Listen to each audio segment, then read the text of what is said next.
Bonjour, aujourd'hui je vais vous présenter le Water Sensor 6 d'Aeotech et sa station d'accueil, le dock. Le module permet de détecter les vibrations, les fuites d'eau, les inondations, mais également le niveau de l'eau.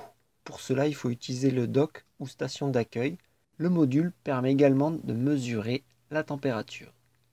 Le boîtier communique sur le protocole Z-Wave Plus et a une portée maximale de 150 mètres en extérieur. La plage de température de fonctionnement va de 0°C jusqu'à 40°C. Lorsque les vis seront placées sur le boîtier, le module est garanti pour un indice de protection IP65, ce qui signifie qu'il est totalement protégé contre les poussières et protégé contre les jets d'eau de toute direction on la lance.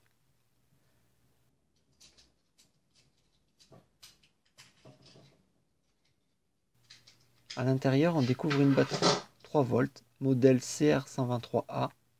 Sa quantité d'électricité est de 1500 mAh ou 1,5 Ah. Son autonomie est annoncée pour 2 ans.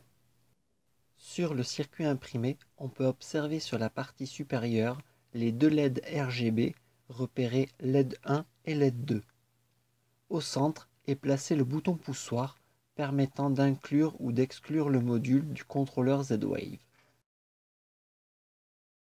À gauche sont présents les deux contacts électriques du buzzer, repérés SP1 et SP2. Le buzzer est placé à l'arrière du couvercle et ne pourra donc sonner que lorsque le boîtier sera fermé. Le niveau de bruit annoncé est de 60 décibels. Je replace donc la batterie dans son emplacement en faisant attention à respecter les polarités plus et moins.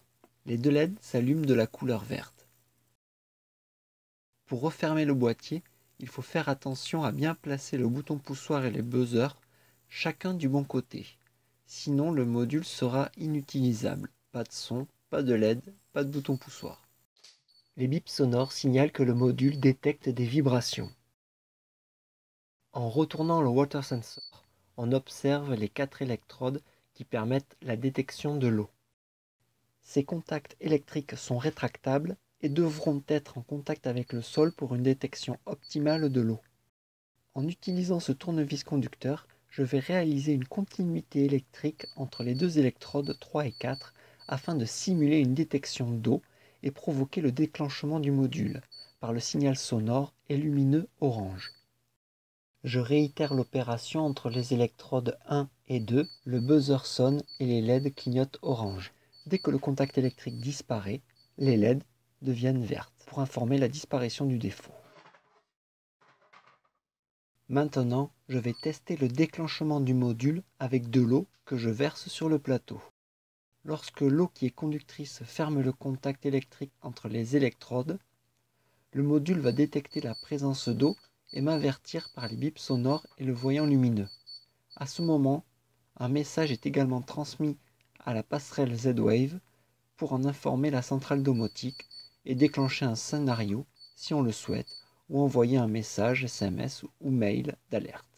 Lorsque je retire le module de l'eau, le Water Sensor détecte la disparition de la fuite d'eau et envoie de nouveau un message à la passerelle Z-Wave. Je vais maintenant vous présenter le dock du Water Sensor 6. Cette station permet de recharger la batterie du module grâce au câble micro USB fourni. Le dock n'étant pas étanche, il est donc conseillé de le fixer contre un mur pour qu'il ne soit pas en contact avec l'eau. La station permet de recevoir le Water Sensor. Elle est équipée de 2 entrées permettant d'y brancher 2 sondes externes pour détecter les fuites d'eau sur 2 zones différentes ou bien pour mesurer le niveau de l'eau. Je raccorde la première sonde externe afin de tester la détection d'une fuite d'eau.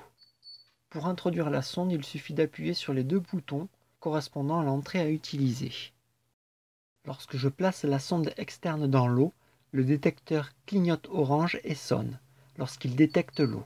À ce moment-là, le module envoie un signal Z-Wave à ma passerelle. Le module continue de sonner à chaque fois qu'il détecte les vibrations que je fais sur la table. Cette sonnerie peut être arrêtée lors de sa configuration dans JDOM. On verra cela dans la prochaine vidéo. J'utilise les deux sondes pour détecter l'eau à deux endroits. Les LED s'allument orange lors de la détection d'eau et verte lorsque l'eau disparaît. Voilà, je vous remercie d'avoir suivi cette présentation du Water Sensor et de son dock. Dans la prochaine vidéo, je configurerai le module dans ma domotique JDOM et je créerai un scénario m'informant par email d'une fuite d'eau. À bientôt.